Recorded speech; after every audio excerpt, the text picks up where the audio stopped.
I'd like to talk to you now about adjuvant treatment with molecularly targeted therapies for non-small cell lung cancer. We know that early stage patients, so patients with stage 1, 2, or 3 non-small cell lung cancer, many patients are cured with surgery, but unfortunately many patients go on to recur with metastatic disease. And the reason this happens is that some of the cancer cells have escaped from the tumor before surgery and spread elsewhere in the body. This is called microscopic metastatic disease. And for this reason, we offer patients at high risk of recurrence adjuvant therapy. Adjuvant just means we give 4 cycles of chemotherapy after surgery, and we know that this provides a modest but significant improvement in cure rates after surgery alone. Well, what about for patients who have molecularly defined subgroups of cancer, like EGFR mutation positive cancer or ALK positive cancer?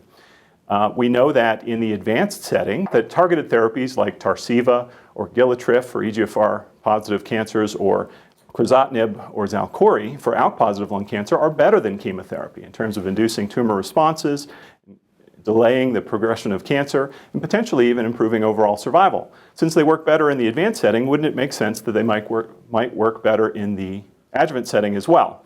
Well, it's not quite that simple. For one thing, we don't have any evidence for any type of molecular subgroup other than EGFR mutation positive patients, but even in that setting, we really don't have good evidence that adjuvant therapy improves cure rates after surgery alone. We have a little bit of evidence, so we know that the doctors at Memorial Sloan Kettering Cancer Institute in New York have treated several hundred patients with adjuvant Tarceva after surgery, and they've reported that the patients have probably a lower than expected recurrence rate compared to what we might expect for that risk of patients, and they've suggested that maybe even they're improving cure rates with adjuvant Tarceva. Unfortunately, you can't draw conclusions from a retrospective series and not a prospective trial.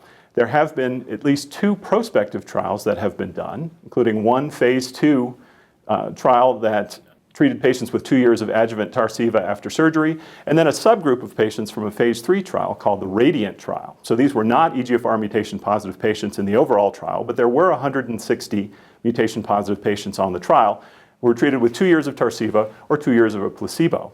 All of these put together have suggested that adjuvant Tarceva does potentially delay the recurrence of cancers, but once the adjuvant treatment stopped, many patients went on to recur at a later time. And none of the trials have suggested that patients live longer or were cured at a higher rate than patients who were treated with standard treatment, including adjuvant chemotherapy.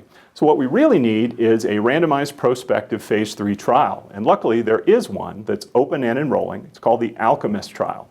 Patients with stage 1B, 2, or 3 non-small cell lung cancer are tested for EGFR mutations or ALK gene fusions.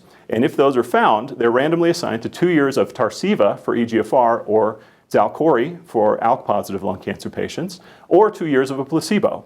And hopefully at the end of this trial, we'll know whether patients are cured at a higher rate when treated with these adjuvant targeted therapies versus just delaying the recurrence of the cancer.